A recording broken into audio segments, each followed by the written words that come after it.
Want to show them our campsite?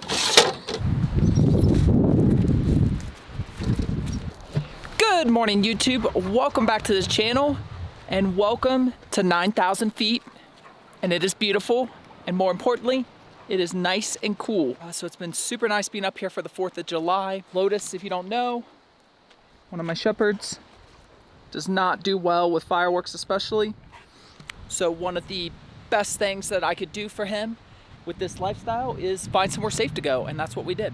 I'm fairly new to this lifestyle, but it occurred to me to do this video because I've done similar videos about shepherds. As I think back on those videos, there's so many things that I've forgotten. Little things that in the beginning you kind of forget about after you've been doing it for years and years. So I wanted to make this video for people who are new or thinking about this lifestyle from the perspective of somebody who is also new but doing the lifestyle. Things that I wish I would have known, because if you're like me, you probably did a ton of research before considering this lifestyle. It's probably why you're watching this video. I'm gonna try to keep this real high level, but if you have any questions, Instagram's linked below. That's the best. I mean, obviously you can leave comments. I try to answer every comment, but you can also DM me directly on Instagram if you'd like. Uh-oh, Precious is going away. All right, before you get into this lifestyle, you kind of need to make a decision what type you're gonna be, because there's two basic types of full-time RV living. There's this type, where as you can see, views on views, but no water, no electricity, no amenities, pack in, pack out. And then there's the second type, where you primarily spend your time at RV parks. There's not a right or wrong, it's just most of my tips are gonna focus around this type of lifestyle because this is what I do.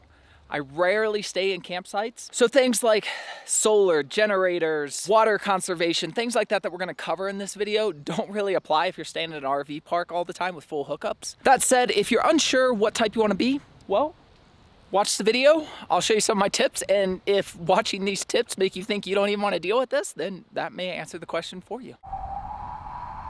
All right, so my first tip is to make sure that you can actually get to your campsite. I learned this lesson the hard way, just outside of Albuquerque, and I hope that you never make that mistake. The last thing you wanna do is drive several hours, because sometimes these campsites can be very remote, only to find out that your setup can't make it up the trail or the forest road or whatever. As you can imagine, to get to places like this, paved roads aren't really a thing. There are some apps you can download. I typically use one called The Dirt. It's just the one that I use. I don't necessarily think that it's the best, because honestly I don't have a whole lot to compare it with. I do know not every campsite is on there, obviously. These apps cost money, so I try to not have to buy every single app that there is. There's also some websites out there. I'll link some of these below. You can check them out, but you want to make sure you can get up there. Now, I will say that biggest thing that I'm looking for in reviews is, can I make it up? Because Airstreams are not exactly known for their ground clearance. You can get setups with higher, obviously, or if you're doing like tent camping or rooftop camping, that makes a whole big difference. You have tons of ground clearance. I have limited ground clearance, and I can't make super tight switchback turns. So that is very important for me. So make sure that you can actually get to where you want to get. My second tip has to do with solar, generators, and lithium batteries. You will notice that I have solar panels here. I have a generator that is in the back of the truck, which I can show you. The generator right there. And I have lithium batteries. You can spend hours researching all these things to death, and frankly, you're probably gonna have to. I'm gonna stick this very high level. I think I mentioned already, but I'm gonna do a dedicated video on all the tech stuff I have. I just wanna make this, if you're just starting out your research, or you just really just wanna know like the very basics, you gotta make a decision quick and you just wanna make it as good as possible, these are my quick tips regarding this. And if you have more detailed questions, comment below or DM me on Instagram. I'll be happy to help you as best I can. As I mentioned, I have a generator. I don't care how much solar you have. I don't care if you're spending every night in the desert. You need a generator. You need it for emergency backup. Not having a generator is like not having a spare tire. Do you have to have a spare tire? Technically, no. Will you ever need the spare tire? You hope not. But if you're in the middle of nowhere and you need the spare tire, you want to have the spare tire, and that's what the generator is no matter what. So even if you're investing thousands in solar and only going to be doing this in Arizona, I would still have a generator of some kind. Generally, 2,000 watts is going to be sufficient unless you want to run the air conditioners or do like a lot of crazy stuff. But if you're okay with not running the microwave and all your appliances and stuff simultaneously, 2,000 watts is generally going to be more than sufficient. Aside from that, you want to make sure that it's closed frame for noise, and you want to make sure that it has a digital inverter, so that way it doesn't harm any of your precious electronics or your RV. My generator, as you can see here, is dual fuel, which means it can run off propane or gasoline. I would strongly suggest this because propane is so much easier. I don't have to carry gasoline, I don't have to carry gas cans. It's one less thing I have to worry about when I'm preparing to go to a campsite for a couple weeks. Most RVs, such as Airstreams and such, use propane to run their stoves, to run their fridge and their heat and different things, so I'm already carrying propane anyways. As for solar, you'll notice that I have what is called portable, meaning that, you know, they're portable. I can carry them around, I can move them around. I do not have any mounted on my roof. That is the big debate. Should you get them mounted to the roof or should you have like portable setups? There are pros and cons to each. But the thing is, nobody tells you is that you actually really want both.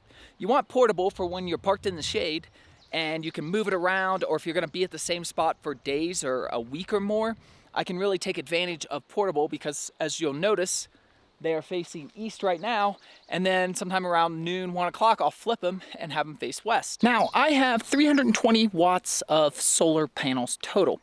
This is enough to basically allow me to only have to run my generator on average 30 minutes to an hour per day. I can go farther if I want to be more extreme, but I can basically, within reason, do what I want. My solar panels are EcoFlow because my lithium batteries are EcoFlow. As I mentioned, you can do hours and hours of research on this stuff, and as you will see, my batteries are not built in. They're technically portable. The reason I chose these is, one, I didn't have time to get batteries installed before I left. Two, what I liked about them is how fast they can charge. So my batteries can charge at, Lotus, you just unplugged the solar panels. They can charge with my setup, with my generator and my solar at about 1,800 watts. To put that in perspective, a lot of portable batteries or just lithium batteries in general might charge at only a few hundred watts. So that is also why I only have to run my generator about an hour a day. I have, out of my main batteries, I have 3,600 watts. You can imagine if I could only charge at about 400 watts, that would take several more hours off the generator or a lot more solar coming in to do so. Now, if you plan to move campsites every day or two, I'd probably just go ahead and get rooftop because you don't want to, even though it doesn't take me long to set these up, if you're moving campsites that quickly, you don't want to have to waste time setting up solar. My third tip has to do with water and ways to conserve it. Water is a limiting factor, so I carry these containers. They collapse down. They make 3 gallons, they make 5 gallons. They probably make different ones. I would suggest either 3 or 5 gallon. Now, one of the first things you probably notice about these 5-gallon jugs is that, well, what do I do with this? Do I refill my tanks? I could actually take those and refill my Airstream tanks. They make pumps, or, you know, you could get a funnel as far as that goes, and you could do it. Honestly, I was originally gonna do that, and the pump I ordered didn't work, so I ended up having to take it back, and this was right before I was leaving, so I was like, well, I'll worry about it later, and I just never did. And honestly, what I ended up doing was just getting a smaller 2-gallon container to put on my countertops, and I used that water first. So originally, my thought was that the water that I carried in the truck would be backup, so when my tanks got too low or empty, I would have backup. But I've actually found it best to do it the other way, actually use those first and then my Airstream tanks second, because as I mentioned, it's a whole lot easier to get those filled up at any Walmart or water store, or a lot of CVS's and Walgreens have the little water dispensers outside. So I can get those filled up way easier. I don't have to look for a specific RV filling station. On a related topic to water conservation, you can also do things like one-pot meals, so that way you only have to wash one pot, because dishwashing can take up a lot of water.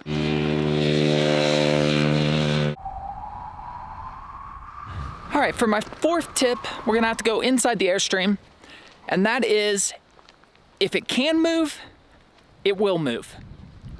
Anything that I use regularly that I wanna have on the counters, I keep secure, because if it's not secure, then you have to put it somewhere else when you go to move, and then that's just more stuff that I have to do. Even the things up on the counter up here, minus the speaker, these are all secure, they don't move. And even the one in the bathroom is secured, minus Rally's bowls.